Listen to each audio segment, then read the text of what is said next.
and said that they just ate dinner and watched TV all night. So the police are like, okay, you got an alibi. They sent a SWAT team to Matthew's home, and they were able to obtain a search warrant that said that they didn't have to knock or didn't even have to say his name before they entered his home. So they decided to ram in the door, and they threw in a grenade. When they got in the house, they saw Matthew lying on the couch looking dazed and confused. They told him to put his hands up, and he refused. And they went over and just arrested him and put him outside immediately. After that, he decided to cooperate. They went into the home, and that's where the weirdness began. They look to the right and see the entire floor is filled with leaves that belong on the outside. They searched through the leaves because they thought that maybe Matthew had hidden the bodies under the leaves. So they searched, and they were relieved to find that there were no bodies under the leaves, so that was good. So they continued to search, and they looked in a locked room, and it seemed like there was like a marijuana growing type of operation that wasn't active at the time, but it was a little weird to have that growing in a locked room. They closed that door, and they looked in the bathroom, and they saw that the bathroom was filled with leaves as well. From the floor to the ceiling, just bags of leaves. It was insane. They left out of that room. They go in the kitchen. They go in the freezer. They saw 2 dead squirrels, no bag, just out in the freezer next to 2 red popsicles. They closed the door like, okay, it's this guy. They continued to search the home. They start to go to the basement, but the basement was blocked by a cabinet. So they moved the cabinet out the way, and they proceed to go downstairs to the basement. Go to the basement, and they find Tina's daughter, Sarah, lying on a sleeping bag, which was on top of a pile of, leaves, wearing a makeshift diaper made out of a plastic bag. She was looking so dazed and confused. She kept asking about her dog Tanner, where he was, and she kept saying that she was late for school. They decided to send her to the hospital so that she can get examined, and that is where they questioned her, and she just let out all the information. She said that her and her brother came home from school, and they were immediately attacked by Matthew. He attacked her brother first, and then he took her, tied up her hands and feet, and put her in the basement. He then took her from the basement and put her in her mom's car and drove the car to a college campus parking lot.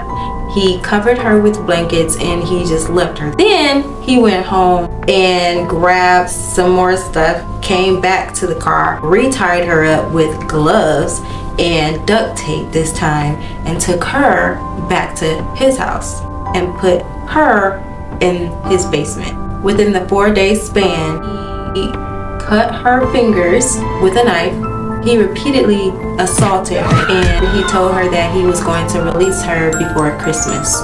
He never told her what he did with the others. Meanwhile, back in jail, Matthew was cutting up. He was going crazy. They had to put him on a 24-hour watch because he was threatening to kill himself. He was crying, he was screaming, he was yelling. It was too much.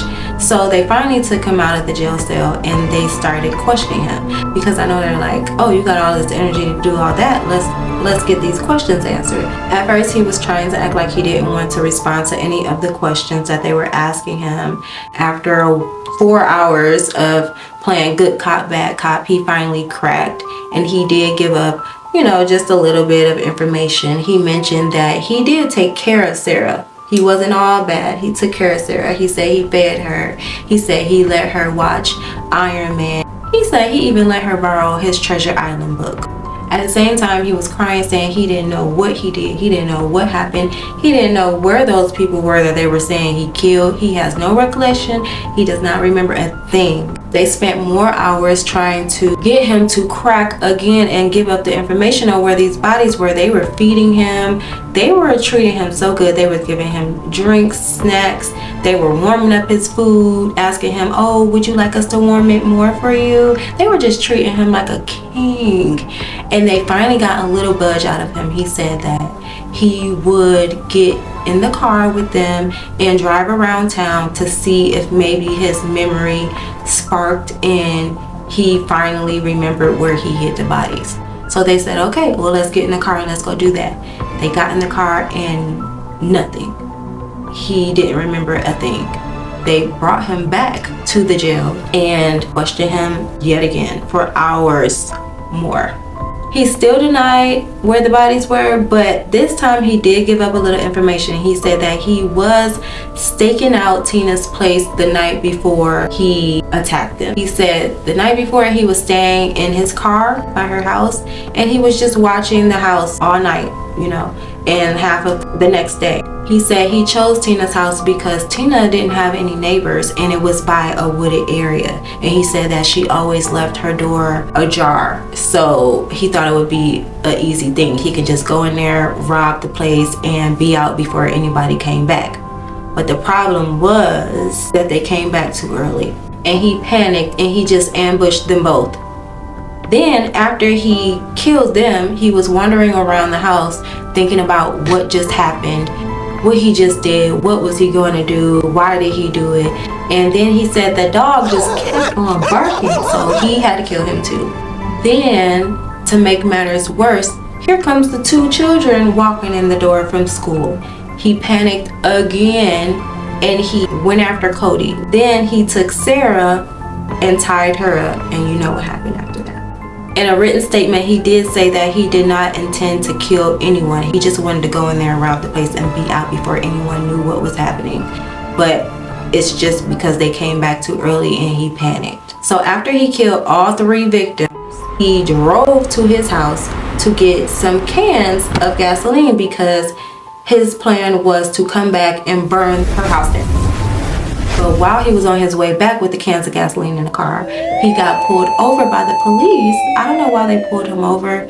I don't know if they were suspicious of something else he might have done, but they pulled him over and they ended up letting him go because, I guess his story checked out. They let him go. But just because he was pulled over, Matthew kind of panicked again and said, you know what, I'm not going to burn her house down. This is too much going on. I'm just going to go home. So he went to get Sarah and brought her back to his house, tied her up, put her in the basement. While she was in the basement, he was upstairs drinking a whole bottle of wine, and he decided to set his shoes on fire. Yeah. Now on November 18th, just 8 days after the murders, Matthew cracked again and he decided to let them know where he hid the bodies. Now the police don't know if he was lying from the beginning or did his memory really just come back. This is where Matthew hid the dead bodies. All 3 and the dog Tanner. Sentenced to life without parole,